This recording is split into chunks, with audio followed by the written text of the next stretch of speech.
So, Bigfoot. Have you ever seen Bigfoot? There are noises in the woods that can't be explained. You do not want to be running around out there. Some call it a myth. I've seen him. His eyes looks right into my soul. Some call it a hoax. Wow. Are you kidding me right now? But 3 filmmakers. This area has the most reported sightings in the world. We're gonna get a sighting. What you doing with that camera? Trying to find Bigfoot. Are about to discover. You see something? You want to see him? You will see him. I can't go any further. Wait, we're lost. How real it can be. I heard something. I heard something.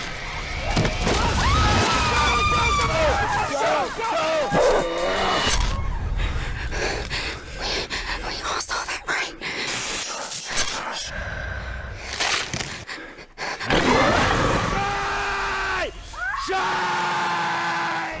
Some legends don't want to be found. Go faster!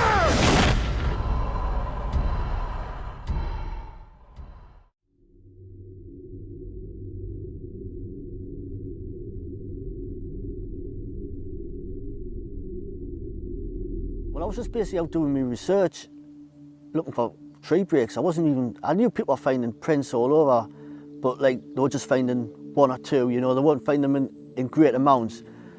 And I just crossed the stream and I looked and I seen it. I couldn't really believe my eyes when I seen it again. That looks like a footprint. Surely not me finding the footprint, because I was quite sceptical. And like I said, the more times I was coming here, the more things I was finding. I was trying to get answers to questions, but when I started coming out here and the more I came out here, I was just finding more questions that needed answered. And it was like I didn't set out to be a researcher, I kind of just drifted into it, and it was almost became a fascination, and then, well, I need to find out more what's going on here.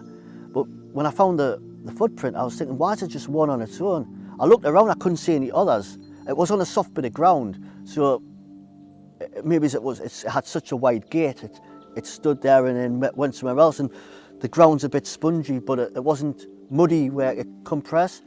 But I did have a good look around and I couldn't see anything else. It's as if something had materialised, you know, stood there for a while, perhaps got a drink from the stream, and then just either disappeared or walked off, but obviously the ground was too hard and it didn't leave the print.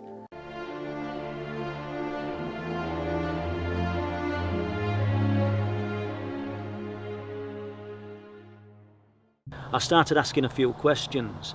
Now there's a guy who used to be security guard at the golf course at the side of Danes Dyke, and he's an interesting man. I mean, he lived up there, that were part of his job accommodation, and he found himself wandering around the edges of the golf course on a night on a regular basis. They were having a few problems with intruders at one particular time. I'll not mind me mentioning his name. It's called Dean Daltrey. He had 2 Staffordshire Bull Terriers, and he tells me that one night, and I think we're going to about 2012, he were walking perimeter at golf course, and there was an animal making a noise in Danes Dyke, but it was big. I'm not going to say huge because we're in the darkness, we don't know how big, but it was also making a strange howling noise, a type of sound that he'd never heard before, and it frightened him. Now, to say it frightened him, anybody who knew Dean Daltrey would realise that he's 6'4" and about 19 stone. He says, and normally with his 2 staffies he'd have gone into the woods with torch and had a look. He says, but the only thing he could do after hearing that sound was get back to his apartment and lock the door. Now, what makes it interesting is we listened to a few radio broadcasts over the years, and somebody claimed to have recorded the sound of a dogman. Dean at the time tried to make this sound to replicate it for me. So as soon as I heard that sound, I realised that's what he was trying to do, and I recorded it, took it to him, and he claims that was the sound. So obviously the sound came from somebody in America, but I just wonder what kind of species of animal we're dealing with. People who tend to make reports are in that area for a reason. They're walking, they're rambling, they're out with the dog, they're out enjoying things, and it happens by accident. I didn't want to say anything because, you know, I'm quite scared to. But I looked at my friend and he looked at me and thought, that's not a person. And it made that, and the sound it made was just... Where would they get the food from? They'd walk, they'd hunt together, they'd forage like we did before farming was invented. If you're talking about food, it's not a problem at all.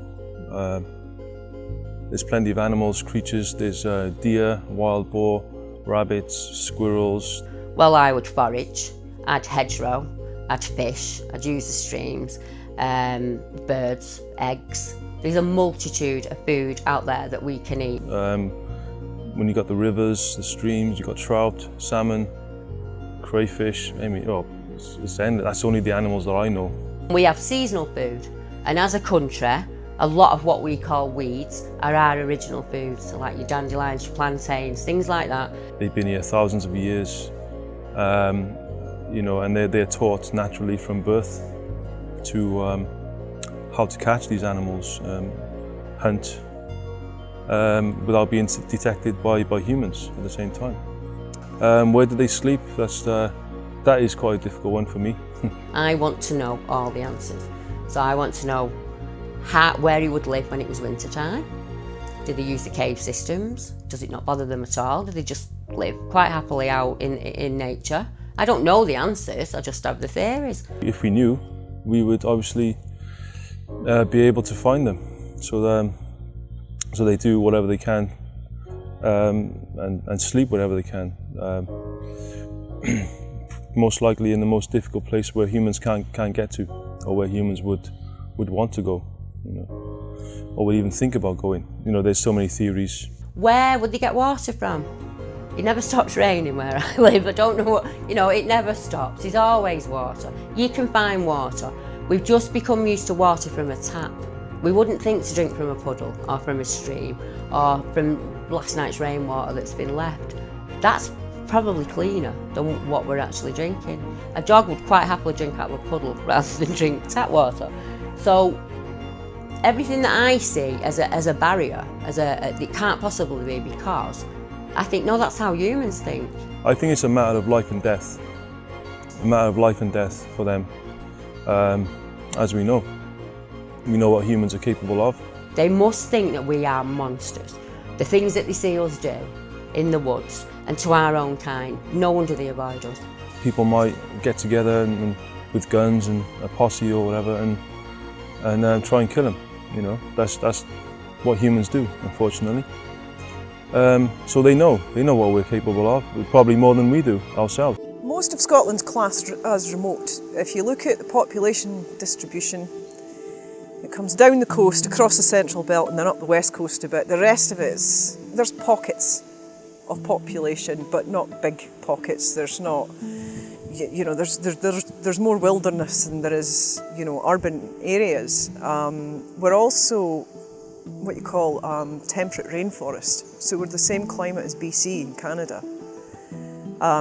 That fulfills a certain criteria. You know, they're saying large animals need high levels of rainfall and all this thing to be able to, we get high level. We're famous for our high levels of rainfall, especially in the summer. Climate-wise, terrain-wise, we're like a mini version of BC, like a tiny, tiny version of it. And people seem to have less of a problem with the idea of them existing up here because it is less urbanised. Also, Scotland's getting back to the same levels of forestation now that they had pre-1700s when they started to chop down all the woodland. So we're getting back to about 20% forested now in Scotland. England's a wee bit behind, but we're kind of, and a lot of Scotland's now marked as conservation area. It's a big thing up here, you know, we've still got wildcats and things that need protected, so there's lots of areas that are now marked as conservation, so they can't be built on, you know, the trees have to stay where they are. In fact, the way they've got it working now is, you know, the commercial spruce woods, when they get chopped down, they now have to be, the same area has to be replanted, not the same spot, but the same area of land has to be replanted with a mixture, at least, of indigenous and spruce. So that in itself is helping. I want you to go out and enjoy the woods. I want you to get back to nature. It stopped me. It was my favourite place to be, and it stopped me going. It stopped me going. He stopped me doing something I loved. I'm sorry. No, I want to get it over and done with. It's just because I'm back there. That's what it does to me. This is the real me. This is the 15-year-old that saw him.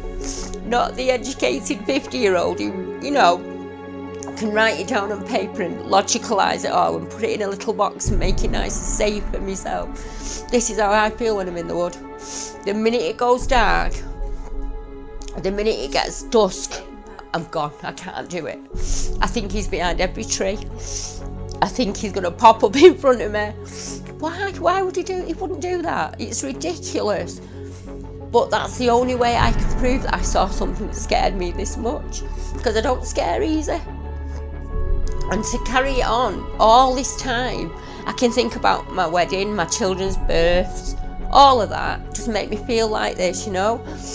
But to just think of that split second, that little 10 seconds that changed my life, this is what happens.